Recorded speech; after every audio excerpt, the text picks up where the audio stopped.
সিলেটের ঈদগাহ ময়দান কোনায় কোনায় ভর্তি। আজ ঈদ উল ফিতরের নামাজ একত্রিতভাবে সমস্ত গরিব দুঃখী ধনী সমস্ত মুসলমান একত্রিতভাবে ঈদ উল ফিতরের সালাত আদায় করেছেন।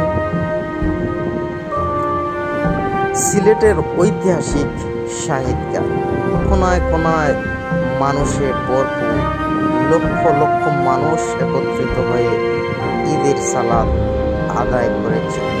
সুপ্রিয় দর্শক, সিলেট কিন্তু আধ্যাত্মিক নগরী, সুন্দর যে ঘেরা আর ঐতিহাসিক সেই